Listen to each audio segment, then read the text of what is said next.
Hi Mark, I'm Terry from Sophomore Speaking and Listening Class Section B, and my student number is 54. Today I'm going to read the script of Megan Washington's speech, While I Live in Mortal Dread of Public Speaking.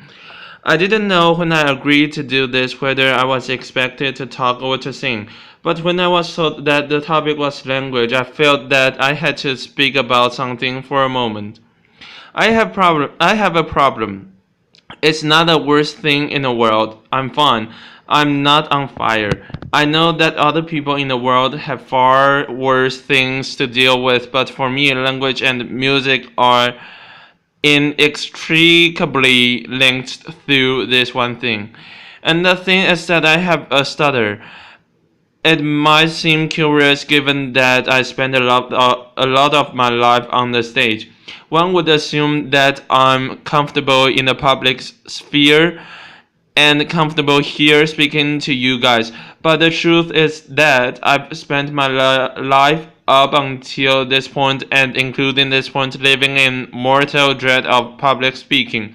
Public singing, whole different thing, laughter. But we'll get to that in a moment. I've never really talked about it before so explicitly. I think that that's because I've always lived in hope that when I was grown up, I wouldn't have one. I sort of lived with this idea that when I'm grown, I'll have learned to speak French, and when I'm grown, I'll learn how to manage my money, and when I'm grown, I won't have a stutter, and then I'll be able to public speak and maybe be the prime minister and anything's possible and laughter. So I can talk about that now because I've reached this point where I'm 28. I'm pretty sure that I'm grown now, laughter, and I'm an adult woman who spends her life as a performer with a speech impediment. So I might as well come clean about it. There are some interesting angles to having a stutter. For me, the worst thing that can happen is meeting another stutterer. Laughter. This happened to me in Hamburg when this guy we met and he said, "Hello, my name is Joe," and I said, "Oh, hello, my name is Mac." Imagine my horror when I realized he thought I was making fun of him. Laughter. People think I'm drunk all the time. Laughter. People think that I've forgotten their name when I hesitate before saying it. And it is a very weird thing because proper nouns are the worst. If I'm going to use a word Wednesday in a sentence and I'm coming up to the word and I can feel that I'm going to stutter or something, I can change the word to tomorrow or the day after Tuesday or something else. It's clunky, but you can get away with it because over time I've developed this loophole method of using speech where right at the last minute you change the thing and you trick your brain. But with people's name, you can change them. You can change them. Laughter. When I was singing a lot of jazz, I worked a lot with a pianist whose name was Steve. As you can probably gather, S's and T's together or independently are my kryptonite. But I would have to introduce a band over this rolling vamp. And when I got around to Steve, I'd often find myself stuck on the and it was a bit awkward and uncomfortable, and it totally kills the vibe.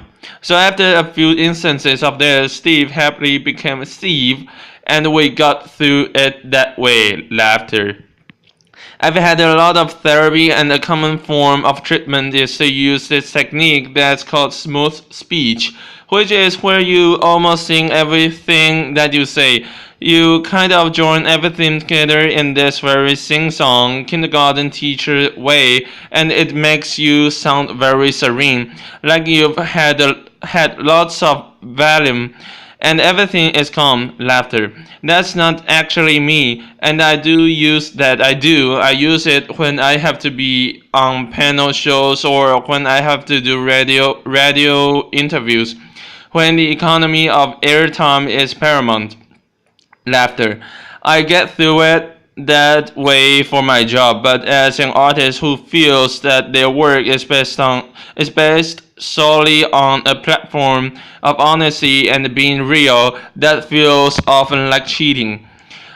Which is why before I sing I wanted to tell you what singing means to me. It's more than making nice sounds and it's more than making nice songs. It's more than feeling known or understood. It's more than making you feel the things that I feel. It's not about mythology or mythologizing myself to you somehow through some miraculous synaptic function of the human brain. It's impossible to stutter when you sing. And when I was younger, that was a method of treatment that worked very well for me singing, so I did it a lot.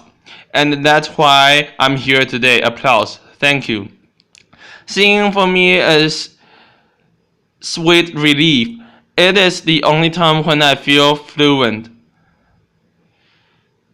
It is the only time when what comes out of my mouth is comprehensively exactly what I intended, laughter. So I know that this is a TED Talk, but now I'm going to TED sing. This is a song that I wrote last year. Thank you very much. Thank you. Applause, piano. I would be a beauty, but my nose is slightly too big for my face, and I would be a dreamer, but my dream is slightly too big for the space, and I would be an angel, but my halo, it pales in the glow of your grace, and I would be a joker, but that card looks silly when you play your ace. I'd like to know, are there stars in hell?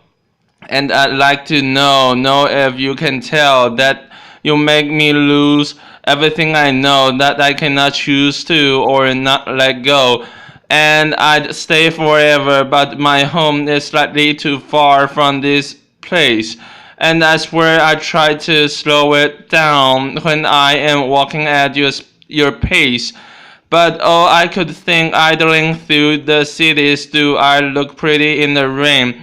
And I don't know how someone quite so lovely makes me feel ugly, so much shame.